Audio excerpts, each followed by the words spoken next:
Isang mapagpalang araw po mga kalingap, magandang araw at magandang gabi sa mga viewers at listeners at mga solid supporters po diyan ng ni Chris.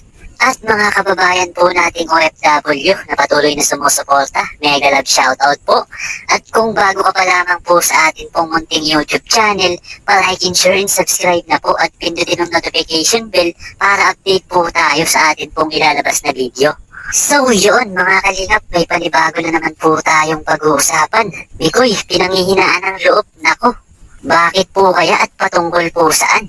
At Krista, naiyak sa naging desisyon. Nako, eto na nga po ba ang katapusan ng ni Chris? At yan nga po ang sabay-sabay po nating haalamin at bibigyan pong linaw. Pero bago nga po tayo dumako sa atin pong pinag-uusapan, huwag po nating kalimutang sumuporta sa mga pangunahing kalingap na si Kuya Bal at Kalingap Rab na patuloy sa pagtulong at walang sawang pagsuporta at pagbibigay po ng saya sa araw-araw po nilang vlog mga kalingap.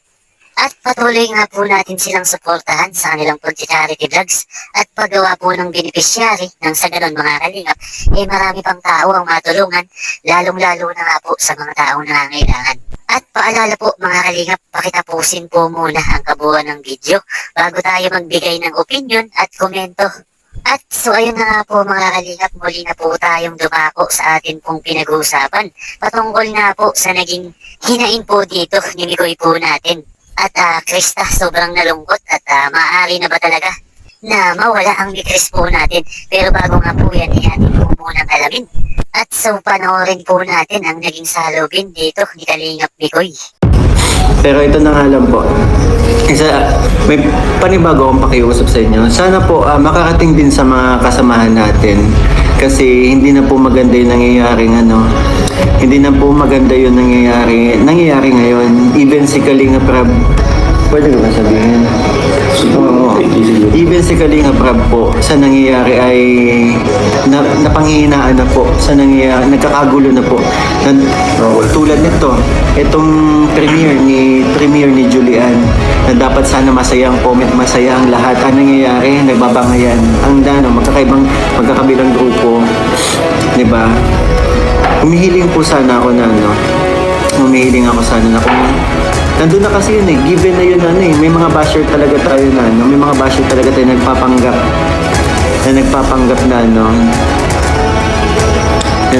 na may Chris. Nakita ko, ang daming mga basher na nagpapanggap ni Chris.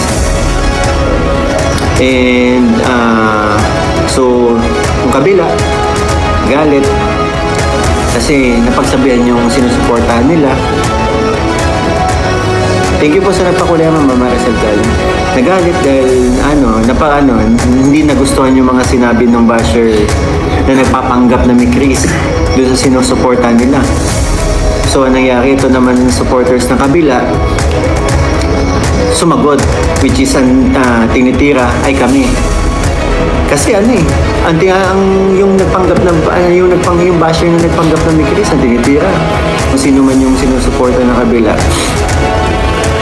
So, sumagot yung kabila. Kami ang tinitira. At kayo na mga solid supporters na mga nasaktan ay sumagot din. Doon na nangyari na papalitan hanggang sa naging toxic na at nababasa niya,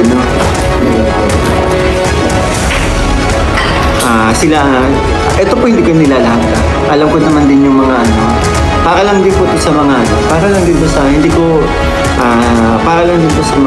gusto mga nandoon na siguro yung mga nandito na sumagot dun sa pakikipag yung sa paano bang term nun? Yung nakipagsagutan po sa kabilang grupo. Nakapagdiskusyonan. Hindi na po maganda nangyayari, lumalala na po, na dapat ay yung hinahangad po namin na suporta, nagpagkakaisa, ay lalong lumalayo sa katotohanan. Sa totoo lang po, nakakalungkot. Kahit si Kalingap Rab po ay nawawala na ng gana. Nawawala na po ng gana sa nangyayari po. Sana huwag ito magtuloy-tuloy kasi baka biglang baka sa sobrang pagkadismaya ni Kalingap Rab ay makapag-desisyon siya na hindi magustuhan po ng mga sumusuporta. Halimbawa, itigil muna ang love team. Halimbawa lang naman, hindi ko naman sinabing ano.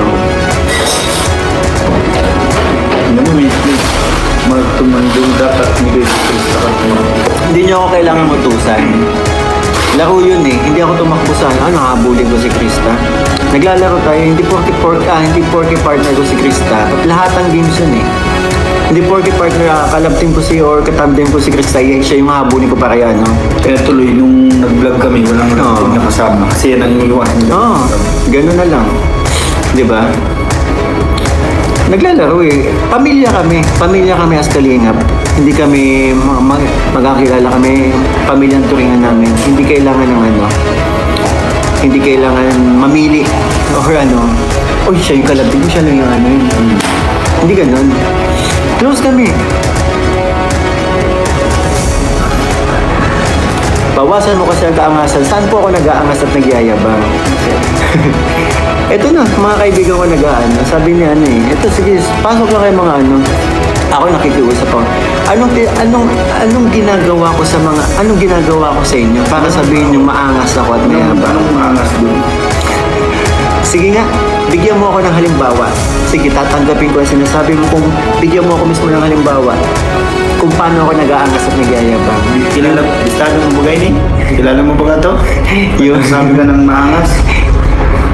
Yung pagiging makulit ko, yung pagiging nangasan, yun eh. In character ako kasi gusto ko magpasaya. Paano nyo sinasabing mayabang yun? Nagpapasaya ako eh. Okay? So bigyan nyo ako ng halimbawa na kung paano ako nag-aangas at nagyayabang. Tatanggapin ko. Hindi natin wala tayong sasako ngayon. Kung may mga pumasok ditong mga sige pasok lang. Nalaman nila.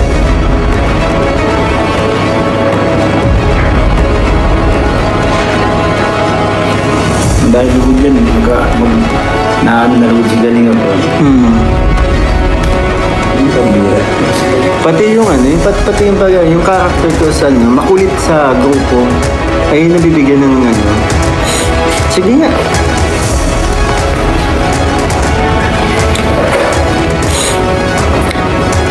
Ay, noon pa ako nakakabasa na mayabang ako.